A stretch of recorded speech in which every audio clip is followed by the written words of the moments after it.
नमस्कार, स्वागत है आपका। मैं हूं आपके साथ रोहित पुनेठा। आपके लिए लाया हूं देश और दुनिया भर की खबरें बिना किसी लाग लपेट के। बस आप मेरे साथ 60 मिनट तक बने रहिए आंख कान खोल के। सबसे पहले 4 बड़ी खबरें। नागरिकता कानून और एनआरसी पर मचे घमासान के बीच अगले साल होने वाली जनगणना के लिए एनपीआर यानी नेशनल पॉपुलेशन रजिस्टर को मोदी कैबिनेट की मंजूरी के बाद गृहमंत्री अमित शाह ने साफ किया कि इसका एनआरसी से कोई लेना देना नहीं है और इससे किसी की भी नागरिकता पर कोई असर नहीं पड़ेगा। दिल्ली में विधानसभा चुनाव से पहले मुख्यमंत्री अरविंद केजरीवाल ने झुग्गी वालों के लिए मुख्यमंत्री आवास योजना का ऐलान किया और कहा कि दिल्ली सरकार इस योजना के तहत 65,000 लोगों को पक्के घर देगी। झारखंड मुक्ति मोर्चा के कार्यकारी अध्यक्ष हेमंत सोरेन को विधायक दल की बैठक में नेता चुन लिया गया, जिसके बाद वो राज्यपाल से मिलकर सरकार बनाने का दावा पेश करेंगे और संभावना है कि वो 27 दिसंबर को मोरहाबादी मैदान में शपथ लें। और आईसीसी की साल 2019 के आखिर में जारी हुई टेस्ट रैंकिंग में कप्तान विराट कोहली 928 अंकों के साथ बल्लेबाजी में नंबर 1 की पोजीशन पर कायम है, जबकि ऑस्ट्रेलिया के स्टीव स्मिथ 911 अंकों के साथ दूसरे नंबर पर हैं। पाकिस्तान के कब्जे वाले कश्मीर में पाकिस्तान के खिलाफ प्रदर्शन हुआ। पाकिस्तान 911 अंकों के साथ दूसरे नंबर पर है। पाकिस्तान के कब्जे वाले कश्मीर में पाकिस्तान के खिलाफ प्रदर्शन हुआ। पाकिस्तान के कब्जे वाले कश्मीर के गिलगिट बाल्टिस्तान इलाके में छात्रों ने पाकिस्तान सरकार के खिलाफ विशाल प्रदर्शन किया। इस दौरान कराकोरम इंटरनेशनल यूनिवर्सिटी के छात्रों ने फीस बढ़ोतरी को लेकर सरकार के खिलाफ जमकर नारेबाजी की।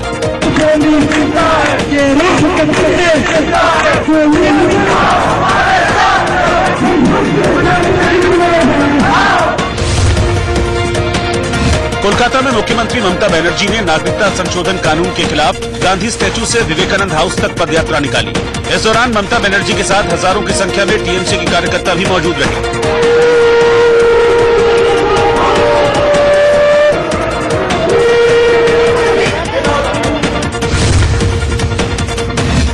मुंबई के धारावी में नागरिकता कानून के खिलाफ विशाल रैली का आयोजन किया गया, जिसमें हजारों की संख्या में लोग शामिल हुए।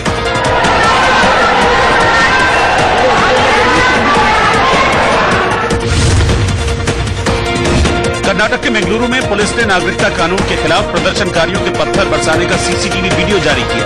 वीडियो में एक प्रदर्शनकारी टेंपो में बोरियों में पत्थर भरकर लाया, जिसका इस्तेमाल वहां मौजूद सभी प्रदर्शनकारियों ने पुलिस पर पत्थर फेंकने में किया। मुंबई में रैपर रफ्तार ने एक लाइव कॉन्सर्ट में सीएए और एनआरसी का तीखा विरोध किया और कहा कि चाहे अब करियर चले या न चले, लेकिन मैं इसके विरोध में हूं। रफ्तार का ये वीडियो सोशल मीडिया पर वायरल हो गया है। पहले एक बात बिल्कुल सीरियसली क्लियर कर रहा हूँ, चाहे कल करियर चले चाहे ना चले, कोई दिक्कत नहीं। कितना कमा लिया है कि एंड तक भूखा नहीं मरूंगा। महाराष्ट्र के गोंदिया रेलवे स्टेशन पर लोकल ट्रेन में चढ़ने के दौरान गिरे युवक को एक जवान ने फुर्ती दिखाते हुए प्लेटफॉर्म और ट्रैक के बीच से सुरक्षित खींच लिया। घटना 22 दिसंबर रविवार शाम की है, जिसका वीडियो अब सामने आया है। पश्चिम बंगाल के दुर्गापुर में भारतीय डाक विभाग का एक पुराना जहाज एक पुल के नीचे फंस गया। एयर इंडिया के इस पुराने विमान को एक ट्रेलर पर लादकर कोलकाता से दुर्गापुर ले जाया जा रहा था। पुल के नीचे फंसे विमान को देखने के लिए आसपास भारी भीड़ जमा हो गई।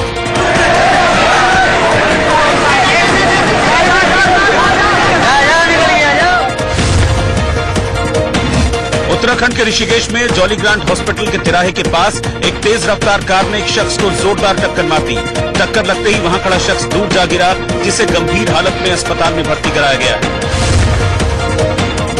उत्तर प्रदेश में मुरादाबाद के रतुपुरा गांव में मशहूर डांसर सपना चौधरी ने एक निजी कार्यक्रम में शानदार डांस किया, जिसे देखने के लिए भारी भीड़ उमड़ी। यहां सपना ने मशहूर गाना तेरी आंख्या पर जमकर डांस किया।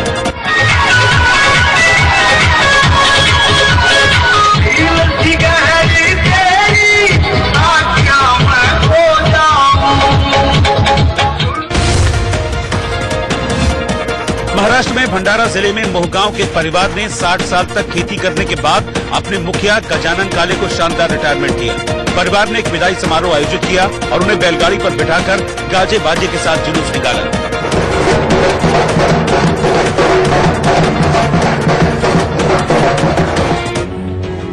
मेरठ जा रहे राहुल और प्रियंका गांधी को पुलिस ने शहर के बाहर ही रोक दिया। दोनों नेता नागरिकता संशोधन कानून के विरोध में हुई हिंसा के दौरान मारे गए लोगों के परिवार वालों से मिलने जा रहे थे, लेकिन पुलिस ने इसकी इजाजत नहीं दी। और मेरठ में एंट्री से पहले ही राहुल और प्रियंका को रोक दिया गया। हमने पुलिस वाले से हाथ बाहर कर लीजिए। आपके पास कोई ऑर्डर? हम सुन नहीं पाएंगे, आप बोलेंगे तो। आपके पास कोई ऑर्डर है? हाथ बाहर। उन्होंने हमें कोई ऑर्डर नहीं दिखाया, मगर उन्होंने कहा कि आप please. Okay sir, thank you. CAA के विरोध में हुई हिंसा के दौरान मेरठ में 5 लोग मारे गए। राहुल और प्रियंका गांधी मेरठ में हिंसा के दौरान मारे गए लोगों के परिवारों से मिलने जा रहे थे, लेकिन कांग्रेस के मुताबिक प्रशासन ने दलील दी कि मेरठ में धारा 144 लागू है। हालांकि कांग्रेस के मुताबिक राहुल गांधी ने 3 लोगों के साथ जाने की इजाजत मांगी, लेकिन प्रशासन इसके लिए भी तैयार नहीं हुआ। पुलिस अधिकारियों से बातचीत के बाद जब नतीजा नहीं निकला तो राहुल और प्रियंका गांधी की गाड़ी वापस मुड़ गई। राहुल ने फोन पर ही पीड़ित परिवारों से बात की और इसके बाद दोनों दिल्ली वापस आ गए, लेकिन इसके बाद कांग्रेस ने सरकार के खिलाफ मोर्चा खोल दिया। पूरे उत्तर प्रदेश में 18 मौतें हुई हैं। कहीं प्रियंका जी, कहीं राहुल जी, कहीं प्रदेश अध्यक्ष जी, कहीं विधानमंडल दल की नेता आराधना जी, कहीं मैं। हम लोग सब प्रयास करेंगे कि पीड़ितों के साथ खड़े रहें और सीएए इस विधेयक का, इस अधिनियम का, इस कानून के जो देश को तोड़ने वाला है, संविधान के विरुद्ध है, अंतिम क्षण तक लोकतांत्रिक ढंग से संघर्ष करेंगे। वहीं नागरिकता संशोधन कानून और राज्य में हुई हिंसा को लेकर अखिलेश यादव ने भी सरकार पर तीखा हमला बोला। जितने लोगों की जान गई है सब पुलिस की गोली से गए हैं। पुलिस की गोली से जान गई है। अगर वो परिवार के लोग एफआईआर लिखाना चाहें तो एफआईआर नहीं दर्ज हो रही है। परिवार के लोग पोस्टमार्टम रिपोर्ट चाहते हैं, पोस्टमार्टम रिपोर्ट नहीं मिल रही है। क्या सरकार से उम्मीद करेंगे आप? विपक्ष सीएए के साथ यूपी में हुई हिंसा को मुद्दा बनाना चाहता है। राहुल प्रियंका की मेरठ में नो एंट्री से विपक्ष को हमले का एक और मौका मिल गया है। नागरिकता संशोधन कानून के खिलाफ प्रदर्शन थमने का नाम नहीं ले रहा है।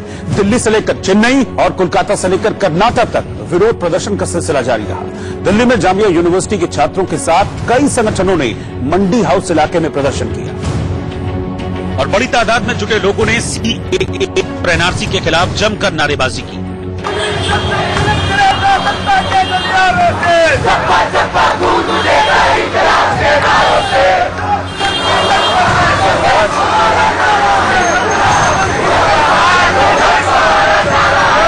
मंडी हाउस इलाके में धारा 144 लागू होने के बाद सैकड़ों की तादाद में छात्रों और दूसरे लोगों ने मार्च किया।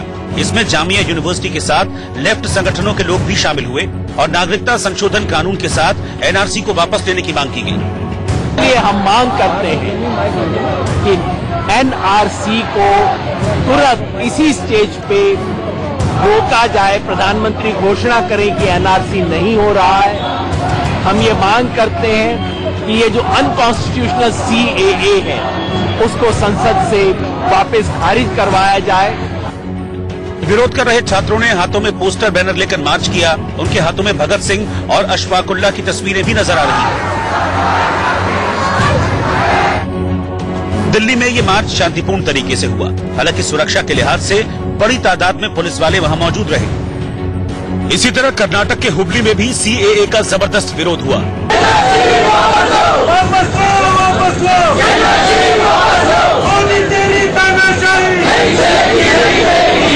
हाथों में तिरंगा लिए लोगों ने सांप्रदायिक सद्भाव के नारे लगाए, लेकिन पोस्टर और बैनर के जरिए नागरिकता संशोधन कानून का विरोध किया गया और उसे वापस लेने की मांग की गई।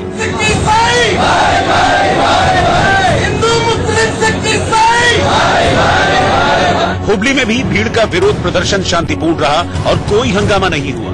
और ऐसा ही शांतिपूर्ण प्रदर्शन चेन्नई के पास सेलम में भी सामने आया, जहां सैकड़ों की तादाद में लोग नागरिकता कानून के खिलाफ सड़क पर उतरे। हाथों में तिरंगा लिए लोगों ने सरकार से कानून वापस लेने की मांग की। इस विरोध प्रदर्शन में डीएमके और कांग्रेस के साथ दूसरी विपक्षी पार्टियों ने भी हिस्सा लिया। केरल के त्रिवेंद्रम में सीएम येदियुरप्पा का विरोध हुआ। केरल के त्रिवेंद्रम में केरल छात्र संगठन के सदस्यों ने कर्नाटक के सीएम येदियुरप्पा को काले झंडे दिखाए, जिसके बाद पुलिस ने आरोपी छात्रों को हिरासत में ले लिया। नागरिकता कानून को लेकर गाजियाबाद में हुई हिंसा मामले में पुलिस ने कार्रवाई करते हुए 80 असलाहधारियों को नोटिस भेजा, जिनका लाइसेंस रद्द किया जाएगा।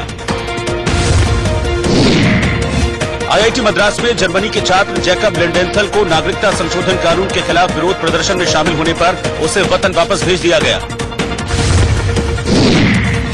हरियाणा के करनाल में चोर गार्ड को बंधक बनाकर 20 लाख रुपयों से भरा एक एटीएम उखाड़ कर ले गए। यूपी के प्रतापगढ़ में घने कोहरे की वजह से दो ट्रकों के बीच भिड़ंत हो गई। इस हादसे में एक ट्रक चालक की मौके पर ही मौत हो गई, जबकि दूसरा गंभीर रूप से घायल हो गया। हिमाचल के कुल्लू में भारी बर्फबारी के बाद करीब 4 किलोमीटर लंबा जाम लग गया, जिससे सैलानियों को काफी परेशानी हुई। हिमाचल के शिमला की मशहूर क्राइस्ट चर्च में 35 साल बाद 150 साल पुरानी ऐतिहासिक बेल बजाई जाएगी। ये बेल कई साल से खराब पड़ी हुई थी।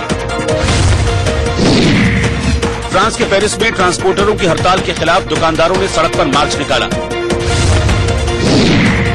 हांगकांग में लोकतंत्र समर्थक रैली के दौरान पुलिस की कार्रवाई के खिलाफ हजारों लोगों ने विरोध प्रदर्शन किया। इस दौरान प्रदर्शनकारियों ने सरकार और पुलिस के खिलाफ नारेबाजी की।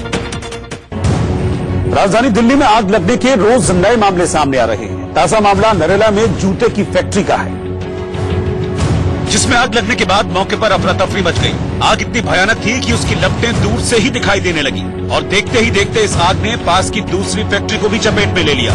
इस घटना की सूचना पर मौके पर कई दमकल की गाड़ियां पहुंची और आग बुझाने में जुट गई। इसके अंदर हमारी 36 गाड़ियां एट प्रेजेंट काम कर रही है। हाइड्रोलिक प्लेटफार्म, दूसरी वाटर टेंडर, सोल्स वगैरह सभी टाइप की गाड़ियां इसमें काम कर रही हैं। इसमें 2 फैक्ट्रियां इन्वॉल्व हैं। पहले जो आप सामने देख रही है 200 गज की फैक्ट्री है, जो कि बेसमेंट, ग्राउंड, फर्स्ट और सेकंड सभी फ्लोर्स और इंक्लूडिंग बेसमेंट इन्वॉल्व हैं। ये जूता बनाने की फैक्ट्री है। फैक्ट्री में लगी आग बुझाने के दौरान एक बड़ा हादसा हो गया। फैक्ट्री में रखे सिलेंडर में ब्लास्ट हो गया, जिसमें कई दमकल कर्मी घायल हो गए। इसके अंदर सेकंड फ्लोर के ऊपर एलपीजी सिलेंडर ब्लास्ट हुआ और एक थिनर का ड्रम भी ब्लास्ट हुआ, जिसकी वजह से हमारे 3 आदमियों को, स्टाफ के आदमियों को काम करते दफे ईंटें गिरने से उनको चोट लगी। नरेला के जूता फैक्ट्री में लगी आग को बुझाने में दमकल कर्मियों को काफी मशक्कत करनी पड़ी। ऐसे में रिहायशी इलाके में चल रही फैक्ट्रियों पर सवाल उठना लाजमी है। राजधानी दिल्ली में 2019 में आग लगने की कई बड़ी घटनाएं सामने आई थी। आइए जानते हैं कि कब कब आग की चपेट में आई है दिल्ली। पुरानी दिल्ली के अनाज मंडी इलाके में 8 दिसंबर को पर्स बनाने वाली एक फैक्ट्री में भीषण आग लग गई। इस हादसे में फैक्ट्री में काम करने वाले 43 मजदूरों की मौत हो गई थी। दिल्ली के शालीमार बाग इलाके में 14 दिसंबर को एक मकान में आग लगने की घटना सामने आई थी, जिसमें 3 बुजुर्ग महिलाओं की मौत हो गई थी, जबकि 4 लोग बुरी तरह से झुलस गए थे। दिल्ली के खिलाड़ी इलाके में 22 दिसंबर को एक 4 मंजिला मकान के नीचे बने कपड़े के गोदाम में आग लग गई थी, जिसमें एक ही परिवार के 9 लोग मारे गए थे। दिल्ली के नरेला औद्योगिक क्षेत्र में एक जूता फैक्ट्री में मंगलवार सुबह भीषण आग लगी। इस हादसे में दमकल कर्मी समेत 3 लोग झुलस गए। करोल बाग में गुरुद्वारा रोड स्थित होटल अर्पित पैलेस में 12 फरवरी 2019 को आग लगने की घटना हुई। इस घटना में करीब 17 लोगों की जान चली गई। दिल्ली में चुनाव की आहट है और इसी के मद्देनजर अरविंद केजरीवाल ने अपनी सरकार के कामकाज का ब्यौरा जनता को दिया। सरकारी योजनाओं का जिक्र करते हुए सीएम ने सरकार की पीठ थपथपाई। दिल्ली देश का नहीं, दुनिया का अकेला शहर है, पहला शहर है जहां एक साथ 2,80,000 कैमरे लगने का काम शुरू हो गया। 1,40,000 कैमरे लग चुके हैं और 1,40,000 कैमरे और लगने चालू हो गए हैं। दिल्ली देश का अकेला शहर है जहां महिलाओं की यात्रा बसों के अंदर फ्री कर दी गई है। महिलाएं बहुत खुश हैं। अभी मैं गया था तो एक महिला मिली, बोली जी मैं कालका जी मंदिर घूम के आई, मैं कुतुब मीनार घूम के आई, मैं बिड़ला मंदिर घूम के आई। खूब घूम रही हैं अब हमारी महिलाएं। अभी 2 लाख नई स्ट्रीट लाइट्स लगने जा रही है। परसों उसका उद्घाटन है, परसों से लगनी चालू हो जाएंगी। 2,10,000 नई स्ट्रीट लाइट्स लगने जा रही हैं। 8,000 करोड़ रुपए पिछले 5 साल में कच्ची कॉलोनियों के अंदर खर्च। 8,000 करोड़। 8,000 करोड़ कोई छोटा मोटा अमाउंट नहीं। 8,000 करोड़ रुपए कच्ची कॉलोनियों में खर्च हुए। 1797 कॉलोनियां हैं, उनमें से 1281 कॉलोनियों में हमने सड़कें और नालियां बनवा दी। 70 साल में इन्होंने कुछ नहीं किया था। 1797 में से 5 साल में 1281 कॉलोनियों के अंदर हमने सड़कें और नालियां बनवा दी और 1130 कॉलोनियों के अंदर सीवर की पाइपलाइन बिछा दी और 1554 कॉलोनियों के अंदर पानी की पाइपलाइन बिछा दी। लेकिन 4300 बसें आने का सिलसिला चालू हो गया। रोज आप हर हफ्ते अखबारों में पढ़ लेते हो, इतनी बसें और आ गई, इतनी बसें। परसों और बसें आ गई हैं, परसों उसका भी उद्घाटन है, तो और बसें आ रही हैं, और बसें आ रही हैं, और बसें आ रही हैं। बसें आने का सिलसिला चालू हो गया। जब तक सारी बसें नहीं आ जाती, रोज आपको अखबार में यही पढ़ने को मिलेगा। दुनिया का पहला एक्सपेरिमेंट किया गया कि डोर स्टेप डिलीवरी, ये किसी ने सुना नहीं था। जैसे अगर आपको पिज्जा मंगाना हो तो आप एक फोन नंबर घुमाते हो और कहते हो जी पिज्जा मेरे घर भेज दो, वो डिलीवरी बॉय आता है, पिज्जा लेके आप उसको पैसे देते हो और वो आपको पिज्जा दे जाता है। कभी किसी ने सोचा नहीं था कि इनकम सर्टिफिकेट भी ऐसे ही बन सकता है, ड्राइविंग लाइसेंस भी ऐसे ही बन सकता है। नंबर घुमाओ, ड्राइविंग लाइसेंस बनवाओ, नंबर घुमाओ, इनकम सर्टिफिकेट बनवाओ, नंबर घुमाओ, कास्ट सर्टिफिकेट बनवाओ। 100 तरह के सरकारी काम अब घर बैठे लोगों के होने लगे हैं। लगभग 35,000 बुजुर्गों को हमने तीर्थ यात्रा करवाई है। दिल्ली के फरिश्ते योजना के भी काम अब घर बैठे लोगों के होने लगे हैं। लगभग 35,000 बुजुर्गों को हमने तीर्थ यात्रा करवाई है। दिल्ली के फरिश्ते योजना के तहत अब अगर कोई भी एक्सीडेंट होता है, पहले लोग एक्सीडेंट विक्टिम को अस्पताल लेने में हिचका करते थे। उनको लगता था यार मैं अस्पताल ले गया, अस्पताल वाले मेरे ही पीछे पड़ जाएंगे, पैसे जमा करा। अब ऐसा नहीं है, आप अस्पताल में लेके जाओ और सारा खर्चा दिल्ली सरकार देती है, क्योंकि हमारे लिए एक एक इंसान की जिंदगी जरूरी है, एक एक इंसान की जरूरी महत्वपूर्ण है हमारे लिए। वाईफाई के हॉटस्पॉट लगने चालू हो गए पिछले हफ्ते से। मेरे ख्याल से पिछले हफ्ते जब हमने शुरू किया था 100 के करीब लगे थे, हर हफ्ते 500 लगते जाएंगे। 6 महीने में 11,000 हॉटस्पॉट लग के चालू हो जाएंगे। पूरी ठोक बजा के कह सकता हूं कि आजादी के बाद की सबसे ईमानदार सरकार आम आदमी पार्टी की सरकार रही है। और उसका कारण है क्योंकि हमारे ऊपर इन्होंने सारी एजेंसी छोड़ रखी थी। मेरे पास कभी कभी कोई आके कहता था जी आपका फलाना एमएलए पैसे खा रहा है। मैंने कहा चिंता ना करो, उन्होंने इंतजाम कर रखा। मैंने कहा कुछ भी होगा वो कर लेंगे गिरफ्तार, मेरे को अब चिंता करने की जरूरत नहीं।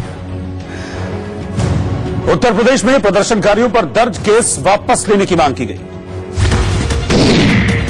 उत्तर प्रदेश के सहारनपुर में सीएए के विरोध में प्रदर्शन करने वालों पर प्रशासन की कार्रवाई के खिलाफ कांग्रेस एसपी बीएसपी के नेताओं ने कलेक्ट्रेट में विरोध प्रदर्शन किया। नेताओं ने 1600 लोगों के खिलाफ दर्ज मुकदमे को वापस लेने की मांग की।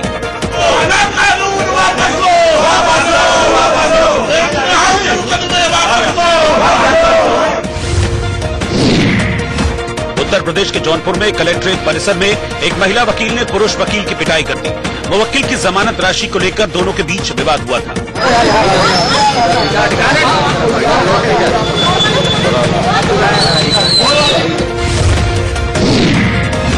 पंजाब के लुधियाना में अंगीठी से एक ही परिवार के 2 बच्चों की मौत हो गई, जबकि 4 लोग गंभीर रूप से बीमार हो गए, जिसके बाद सभी को अस्पताल में भर्ती कराया गया।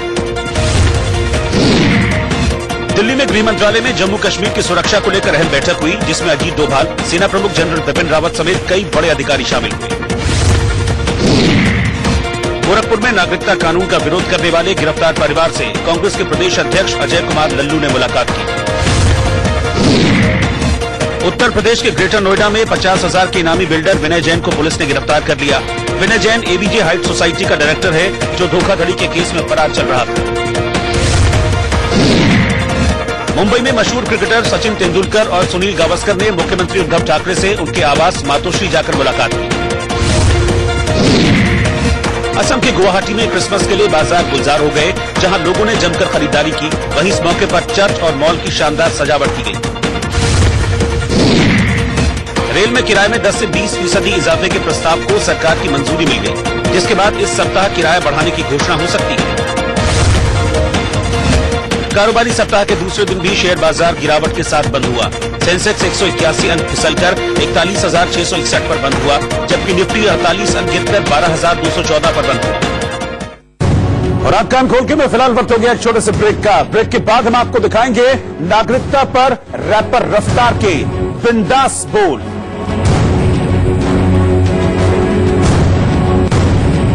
और साथ ही दिखाएंगे कहां पुल के नीचे फंस गया प्लेन।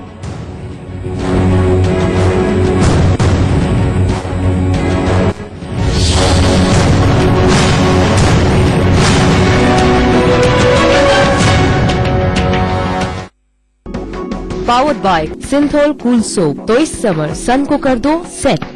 एसोसिएट। कंगना की फिल्म पंगा का ट्रेलर रिलीज हो गया। अभिनेत्री कंगना रनौत की नई फिल्म पंगा का ट्रेलर रिलीज हो गया। मूवी की पहली झलक में कंगना अपनी सादगी से भरे लेकिन दमदार कैरेक्टर को बेहतरीन तरीके से पेश करती हुई दिखाई दे रही। जया निगम, इंडिया कैप्टन 2010 और एक वक्त की सबसे बेहतरीन लीडर। मुंबई में अभिनेत्री मौनी रॉय ने बच्चों के साथ डांस करते हुए क्रिसमस का जश्न मनाया। मौनी रॉय ने बच्चों को एक गाने पर डांस करना सिखाया और उसके बाद उनके साथ गाने पर डांस भी किया।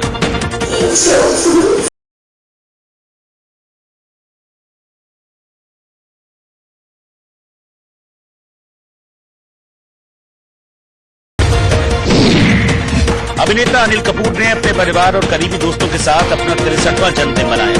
बर्थडे पार्टी का ये वीडियो अनिल कपूर की बेटी सोनम कपूर ने शेयर किया है, जिसमें अनिल कपूर केक काटते हुए नजर आए। दिलचस्प बात यह है कि सोनम ने अपने पापा को हैप्पी 21 बोलकर विश किया।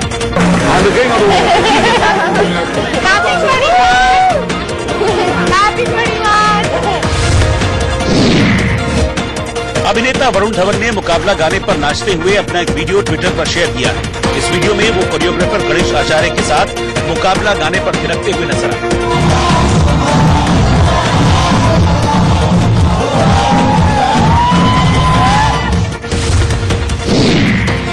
सलमान खान की दबंग 3 से डेब्यू करने वाली अभिनेत्री सई मंजरेकर ने हाल ही में अपना 22वां बर्थडे सेलिब्रेट किया। सई की बर्थडे का एक वीडियो अब सामने आया है, जिसमें सलमान और सई जमकर ठुमके लगाते नजर आए। नागरिकता संशोधन कानून और एनआरसी के विरोध में कई फिल्मी सितारे खड़े, लेकिन जिस अंदाज में रैपर रफ्तार ने इसका विरोध किया है उसकी सोशल मीडिया पर खूब चर्चा है। रफ्तार ने एक शो के दौरान अपने मुस्लिम दोस्त के लिए सीने पर गोली खाने का दावा किया और ताल ठोककर कहा कि किसी कीमत पर वो उसे भारत से बाहर नहीं जाने देंगे। शो शुरू करने से पहले रफ्तार ने डेमोक्रेटिक अंदाज में नागरिकता संशोधन कानून और एनआरसी का विरोध किया। इस इंसान का नाम है अरशद। ये मेरा ऐसा ख्याल रखता है कि कोई मेरे को धक्का भी नहीं मार सकता। अगर इसको कोई देश से निकालने की बात करेगा ना तो सामने गोली खाऊंगा। रफ्तार ने दो टूक कहा कि इस तरह विरोध करने का असर अगर उनके करियर पर पड़ता है तो इसकी उन्हें कोई चिंता नहीं है। चाहे हिंदू है, चाहे सिख है, चाहे ईसाई है, चाहे मुस्लिम है, सब हमारे भाई है। किसी को भी बाहर नहीं जाने दूंगा। और इसके बाद जो भी मेरे करियर का होता है ना वो तुम खुद देख लेना, मेरे को कोई परवाह नहीं है। रफ्तार यही नहीं रुके, बल्कि इसी शो के बीच में उन्होंने कहा कि जब मैं परफॉर्म करने आता हूँ तब आप मेरा धर्म नहीं पूछते। आज मुझे इस देश में रहने के लिए मेरा धर्म पूछा जा रहा है। यहाँ हर कोई मेरा भाई बहन है और मैं उनके साथ खड़ा हूँ। कोई ये देश छोड़कर नहीं जाएगा। ये देश किसी के बाप का नहीं है। रफ्तार के ऐसे बयान पर तीखी बहस शुरू होती उससे पहले उन्होंने ट्वीट करके स्टेज पर गाली देने के लिए माफी मांग ली। ट्विटर पर लिखा कि गाली देना और लड़की की इज्जत करने में फर्क है, गलत तब भी है, उसके लिए माफी।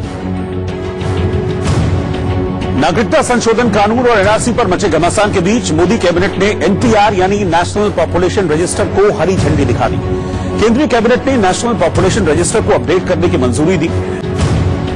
नागरिकता संशोधन कानून और एनआरसी पर मचे घमासान के बीच मोदी कैबिनेट ने एनपीआर यानी नेशनल पॉपुलेशन रजिस्टर को हरी झंडी दिखा दी। केंद्रीय कैबिनेट ने नेशनल पॉपुलेशन रजिस्टर को अपडेट करने की मंजूरी दी।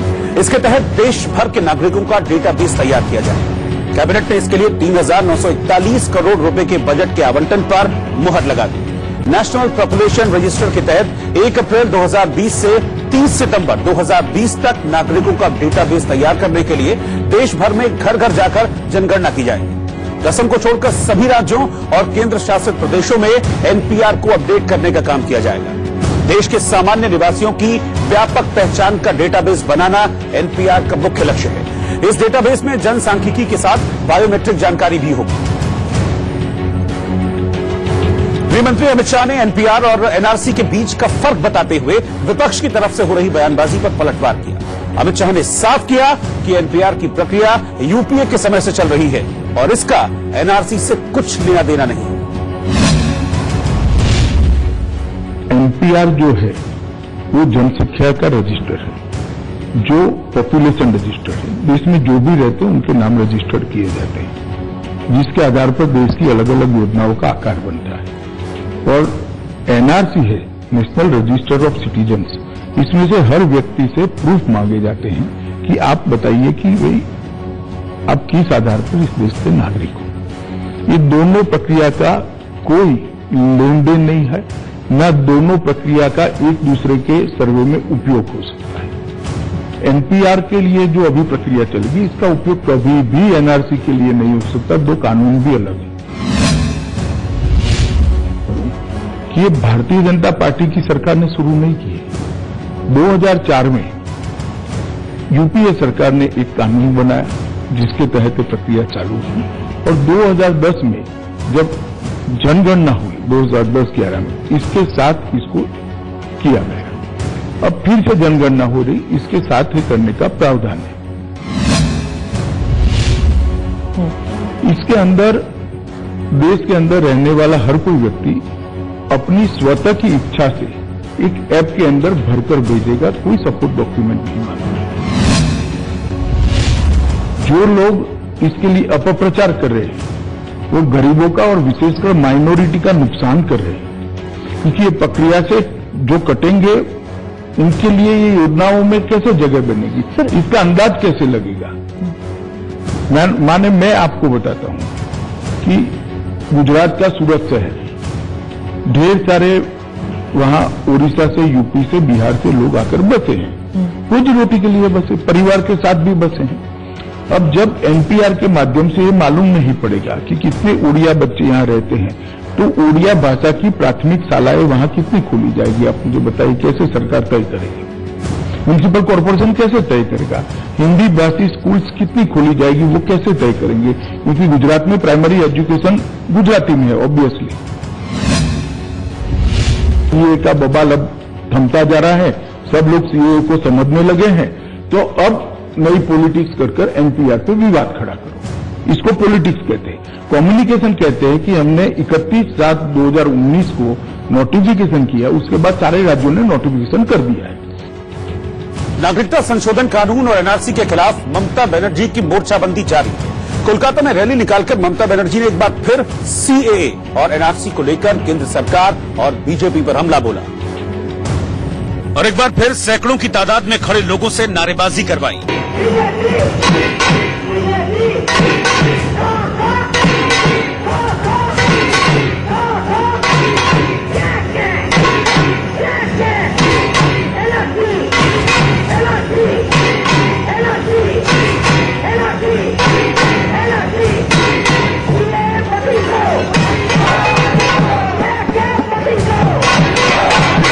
ममता बनर्जी ने कोलकाता में गांधी प्रतिमा से लेकर स्वामी विवेकानंद के घर तक मार्च की अगुवाई की। पार्टी के कार्यकर्ताओं और समर्थकों के साथ मार्च करते हुए वो कोलकाता की सड़कों से गुजरी और इस दौरान हाथ जोड़ते हुए उन्होंने सबका अभिवादन स्वीकार किया। रैली में अपने समर्थकों को संबोधित करते हुए ममता बनर्जी ने बीजेपी पर निशाना साधा। हम सब नागरिक है और इंसान सिटीजन है कंट्री का। हम लोग एक ही बात बताने का जरूरत क्या है, बीजेपी का मर्जी में नहीं चलेगा। ममता बनर्जी ने केंद्र सरकार पर सीएए और एनआरसी को लेकर झूठ बोलने का आरोप लगाया और दोनों को देश के लिए खतरनाक बताया। देश से किसी को भी मर्जी भगा दो, ये भी नहीं चल सकता है। बीजेपी क्या वापस लो, एनआरसी वापस लो और आप भी वापस जाओ, आप भी वापस जाओ। इसके साथ ही ममता बनर्जी ने आरोप लगाया कि मोदी सरकार अर्थव्यवस्था समेत तमाम मुद्दों पर फेल रही है, इसीलिए हिंदू मुसलमान की राजनीति कर रही है। लेकिन वहीं बीजेपी ने ममता बनर्जी पर पलटवार करने में देर नहीं की। बंगाल से ममता बनर्जी का सफाया तय हो गया।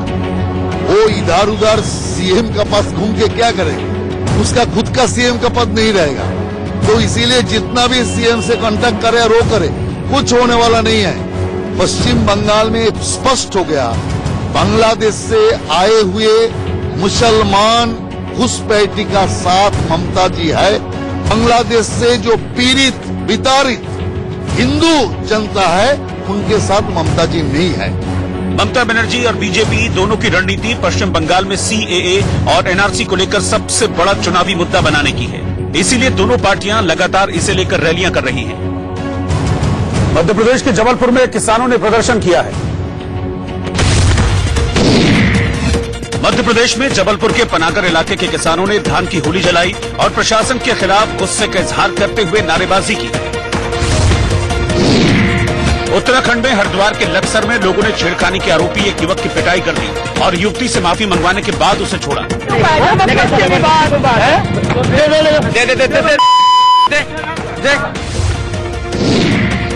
आगरा के एमजी रोड पर रैन बसेरे का इंतजाम नहीं होने की वजह से लोगों ने खुले आसमान के नीचे रात बिताई। इस दौरान लोग आग का सहारा लेते हुए दिखे। उत्तराखंड के ऋषिकेश के आवास विकास कॉलोनी में सड़क पर गुलदार के दिखाई देने से लोग डर गए। आंध्र प्रदेश के अमरावती में किसानों ने पीएम मोदी को पत्र लिखकर अमरावती को राजधानी नहीं बनाने की अपील की। ऑस्ट्रेलिया के एडिलेड से 40 किलोमीटर दूर कटली क्रीक के आग प्रभावित इलाके में एक कोआला सामने आया जो बहुत प्यासा था। इस दौरान आग बुझाने पहुंचे कर्मियों ने कोआला को पानी पिलाकर उसकी प्यास बुझाई। गोवा के पणजी में क्रिसमस के सामानों से बाजार सज गए हैं, जहां सेंटा क्लॉज से लेकर सारे सामान की खरीदारी के लिए लोगों की भीड़ उमड़ पड़ी। केरल के एर्नाकुलम में क्रिसमस से पहले बाजारों में रौनक देखी गई, जहां खरीदारी के लिए एक से बढ़कर एक सामान मिले। मारुति के पूर्व एमडी जगदीश खट्टर पर सीबीआई ने वित्तीय लेन देन में घोटाले के आरोप में केस दर्ज किया है। खट्टर अभी कॉर्पोरेशन ऑटो इंडिया कंपनी के डायरेक्टर हैं।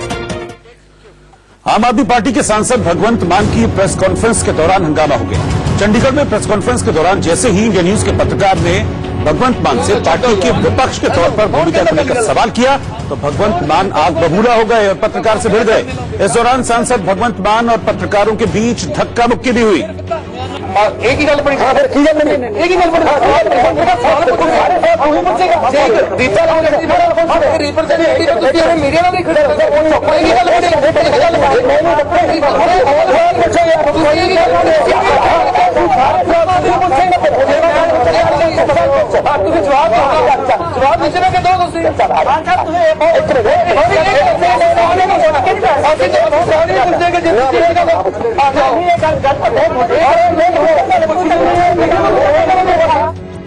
पश्चिम बंगाल के दुर्गापुर में एक बड़े ट्रेलर पर लदा एक विमान पुल के नीचे फंस गया। इस खराब हो चुके पुराने विमान को कोलकाता से भेजा गया, लेकिन दुर्गापुर के रास्ते में पड़ने वाले एक ओवरब्रिज का ड्राइवर को अंदाजा ही नहीं रहा और विमान ब्रिज से टकराकर वहीं फंस गया, जिसे देखने के लिए लोगों की भीड़ उमड़ पड़ी। विमान लेकर जा रहे ट्रेलर के फंसने से ब्रिज के दोनों तरफ ट्रैफिक जाम हो गया। इस दौरान ट्रक ड्राइवर ने पुल के नीचे फंसे विमान को निकालने की काफी कोशिश की, लेकिन वो नाकाम रहा, जिसके बाद घटना की जानकारी होने पर प्रशासन की टीम मौके पर पहुंची। लेकिन प्रशासन के सामने चुनौती ये खड़ी हो गई कि बिना पुल और विमान को नुकसान पहुंचाए कैसे विमान को पुल के नीचे से निकाला जाए। काफी सोच विचार के बाद ट्रेलर के पहियों की हवा कम की गई, जिसके बाद विमान की ऊंचाई कम हो गई और फिर ट्रक को धीरे धीरे ब्रिज के नीचे से निकाला गया। बताया जा रहा है कि डाक विभाग का ये विमान काफी पुराना है और उसे अब इस्तेमाल में नहीं लाया जाता, लेकिन सड़क पर विमान को करीब से देखने के लिए बड़ी संख्या में लोग जुट गए और कई लोगों ने इसका वीडियो भी बनाया तो कई ने इसके साथ सेल्फी भी ली। बिहार के हाजीपुर में हादसे के बाद जमकर बवाल हुआ। बिहार के हाजीपुर में सड़क हादसे में मौत के बाद गुस्साई भीड़ ने कई बसों में आग लगा दी। भीड़ को नियंत्रित करने के लिए मौके पर कई थानों की फोर्स बुलानी पड़ी। राजस्थान के राजसमंद में नागरिकता संशोधन कानून और एनआरसी के समर्थन में एक बड़ी रैली निकाली गई। रैली में हिंदू संगठनों के कार्यकर्ताओं के साथ साथ आम नागरिकों ने भी बड़ी संख्या में हिस्सा लिया और पीएम मोदी के समर्थन में नारे लगाए।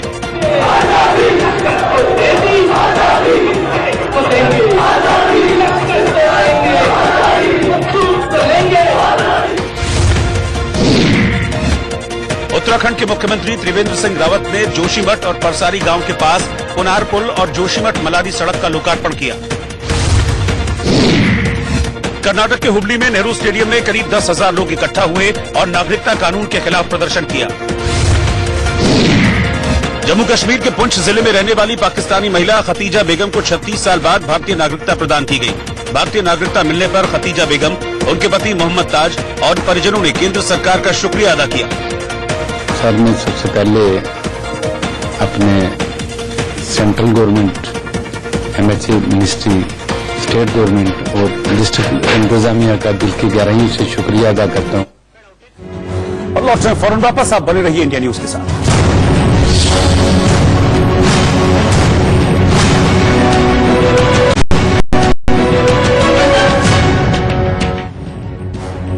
प्रधानमंत्री नरेंद्र मोदी के साफ करने के बाद कि उनकी सरकार एनआरसी पर काम नहीं कर रही, अब अमित शाह ने भी कहा कि एनआरसी अभी सरकार के एजेंडे में नहीं है। अमित शाह ने माना कि देश में डिटेंशन सेंटर हैं, लेकिन साफ किया कि उसका एनआरसी से कोई लेना देना नहीं है। उनके मुताबिक असम में भी एक भी आदमी डिटेंशन सेंटर में नहीं है। जो एनआरसी है, बहुत से चैनल्स में आपके पूर्व भाषण एयर किए हैं जिसमें आपने कहा कि एनआरसी लागू होगा पूरे देश में, लेकिन प्रधानमंत्री जी के भाषण से ऐसे लगा कि देयर इज अ रीथिंक आपकी पार्टी में और ये आपके मैनिफेस्टो में है, लेकिन आप शायद लागू नहीं करेंगे। देखिए, इस पर अभी इसलिए चर्चा करने की जरूरत नहीं क्योंकि एनआरसी अभी कोई विचार में ही नहीं है। प्रधानमंत्री ने ठीक कहा है कि न कैबिनेट में चर्चा हुई, न पार्लियामेंट में एनआरसी ये एक्ट में किसने कहा। मेरी पार्टी का घोषणा पत्र अपनी जगह पे है और जब होगा तब थोड़ी ना छिप कर होगा, ये एक्सरसाइज ऐसे नहीं होती। तो इसीलिए तो कंसर्न। और अब चलते चलते आज का गीत। आज बॉलीवुड के दिग्गज गायक मोहम्मद रफी का जन्मदिन है। साल 1956 में आई फिल्म सीआईडी में रफी साहब के गीता दत्त के साथ गाए इस खूबसूरत गीत के साथ आपको